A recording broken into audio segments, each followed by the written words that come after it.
Hello everyone, स्वागत है आपका नई वीडियो में। तो हम कंटिन्यू कर रहे थे इंटरमॉलिक्यूलर फोर्सेस। हमने स्टार्ट करा था स्टेट्स ऑफ मैटर, उसमें हमने करा था इंटरमॉलिक्यूलर फोर्सेस और उसके कुछ टाइप्स के बारे में।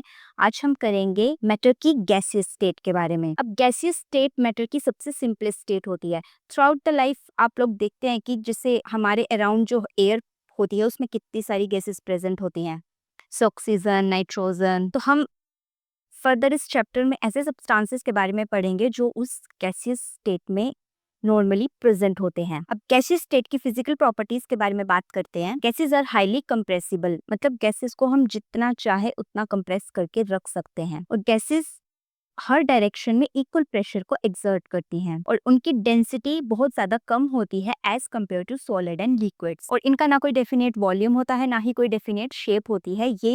इनको हम जिस कंटेनर में रखेंगे ये उसी की शेप को एक्वायर कर लेती हैं और ये मिक्स हो जाती हैं इवनली, और मतलब विदाउट किसी प्रोपोर्शन के हमें इनमें मतलब कोई मैकेनिकल चीज ऐड नहीं करनी पड़ती है, उसके बिना ही ये अच्छे से हर जगह मिक्स हो जाती हैं। अब ये सिंप्लिसिटी इनमें इस वजह से है क्योंकि इनमें force of attraction almost negligible, इनके मॉलिक्यूल्स में force of attraction almost negligible होती है। और इनका ये बिहेवियर इसको समझेंगे फर्दर कुछ लॉज से जो कि अलग अलग साइंटिस्ट ने दिए हैं, कुछ गैसेस लॉ जिनकी वजह से इनका ये बिहेवियर हम और अच्छे से समझ सकते हैं। तो गैसेस लॉ में से पहला लॉ हमारे पास आता है Boyle's law.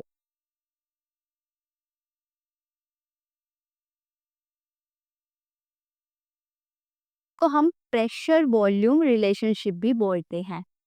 Pressure volume relationship means इसमें प्रेशर यूज होगा और वॉल्यूम यूज होगा। अब रॉबर्ट बॉयल ने ये कहा था कि ऑन फिक्स टेम्परेचर, मतलब कांस्टेंट टेम्परेचर पे the pressure of fix amount of gas varies inversely with its volume, जिसको मैथमेटिकली ऐसे लिख सकते हैं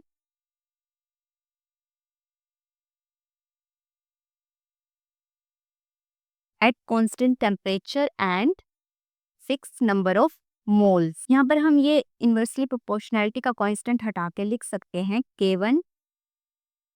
K1 यहाँ पर प्रोपोर्शनैलिटी कांस्टेंट है। अगर हम इसको रीअरेंज करें तो जिसका मतलब ये है कि at constant temperature the product of pressure and volume of fixed amount of gas is constant. अब हमारे पास फिक्स्ड अमाउंट ऑफ गैस अगर वर्क करेगी कांस्टेंट टेम्परेचर पे तो उसका वॉल्यूम होगा B1 और प्रेशर होगा P1। और अगर यही गैस हमारे पास एक्सपैंड कर जाएगी और तो आफ्टर द एक्सपेंशन इसका प्रेशर हो जाएगा P2 और वॉल्यूम हो जाएगा V2। तो यहाँ पर हमारे पास एक रिलेशन बन जाता है P1 V1 is equal to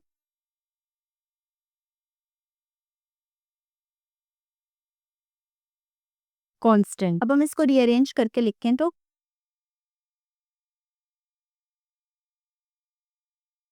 हम एक एग्जाम्पल से समझते हैं। A balloon is filled with hydrogen at room temperature, it will burst if pressure exceeds 0.2 bar. If at 1 bar pressure the gas occupies 2.27 liter volume, up to what volume can the balloon be expanded? तो सबसे पहले हमारे पास क्या क्या यहाँ पर दिया गया है। एक बार प्रेशर पे गैस ऑक्यूपाई कर रही है वॉल्यूम ऑफ 2.27 लीटर। अगर हम बैलून को हाइड्रोजन के साथ फिल करते हैं तो इट विल बर्स्ट करता है और उसका प्रेशर एक्सीड कर जाता है विच इज अप टू 0.2 बार। तो अब यहाँ पर हम वो वाला फॉर्मूला लगाएंगे P1 V1 is equal to P2 V2। तो हमारे पास P1 की वैल्यू है 1 बार और V1 की वैल्यू है 2.27। ये हमारे पास V1 है, ये हमारे पास P1 है, ये हमारे पास P2 है।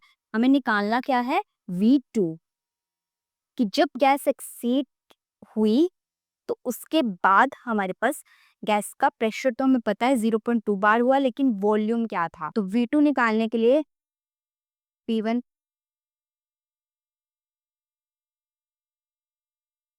हमें निकालना है V2।